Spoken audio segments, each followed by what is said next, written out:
So you might have seen the whole situation on Fender. Apparently companies in Germany and Europe are getting into trouble over Strat style guitars, and honestly, what a shocking development. A giant corporation aggressively protecting market share and profit margins at the expense of smaller players in the industry. Wow! I've never heard of such a thing. I've never heard of massive corporations bulldozing everything in their way to maximize their profits. And what it means to play authentic. Never heard of, especially not from American companies.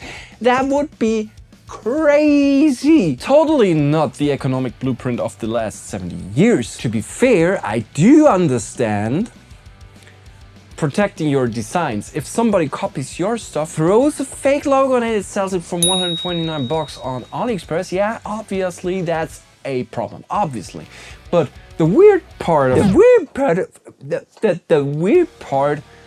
for me is the Strat shape stopped being just a product decades ago. It became a part of culture itself. And at this point, the Strat is almost less of a guitar model and more of a public life form. I mean, proof is you can walk into basically any guitar store on earth and accidentally hit 3 Strat style guitars with your elbow before you reach the counter. That made me think, what if we actually could do something about that? What if guitar players collectively stood up and fought back against giant corporations trying to control the market? What if we had the power? What if there was a way to stop this whole madness? And then it hit me. The solution is so simple. We stop buying Strats. That's it. We just collectively move on. The Stratocaster had a good run. 70 years, cool guitar, respectfully, but we're done here. Now,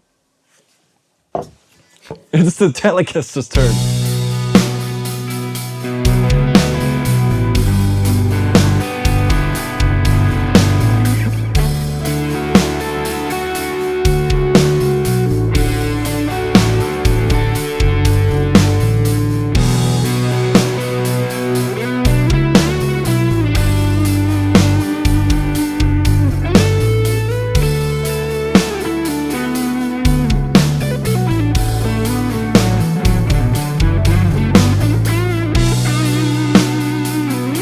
I would say tellies are the better Strats, and therefore we focus on playing tellies further on.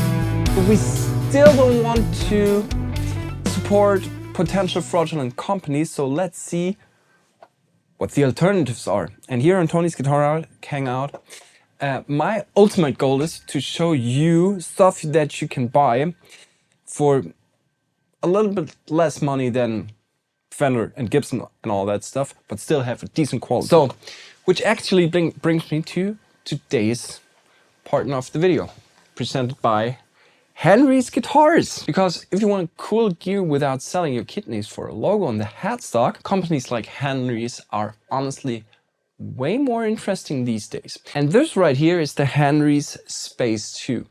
Clearly inspired by the Tele concept, but modernized in a really smart way. You've got economic body counters, great upper frets, access modern hardware, a super lightweight feel and pickup configuration that can easily cover everything from classic clean Tele sounds to heavier modern stuff. And most importantly, it feels like a guitar made for players, not shareholders. There are so many smaller companies out there building amazing instruments without treating players and guitar players like a fucking walking wallet. And it mustn't be a Henry's. There's tons of other cool companies that you can support with your money, but you shouldn't support, well, Fender. Especially now. And then there's guitars like the Maybach T-Man, Teleman, whatever, don't know what they call it these days.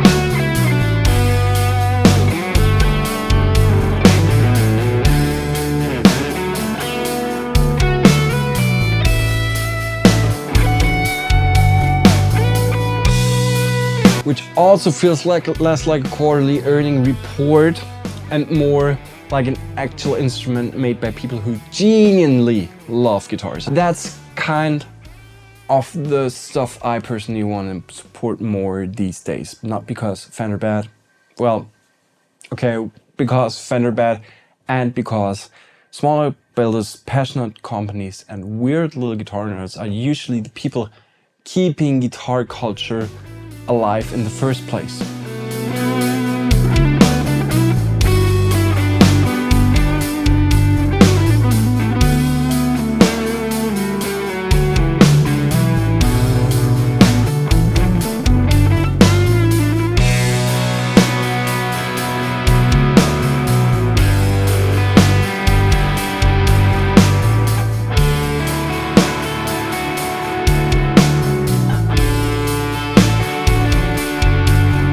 So with this video, I want you to invite to the Telecaster Resistance, or as I would call it, the T-Systems. No, God! No, God, please, no! No! No! No, God! No, God, please, no! No! No! No, God! No, God, please, no! No! No! No, God! No, God, please, no! No! No!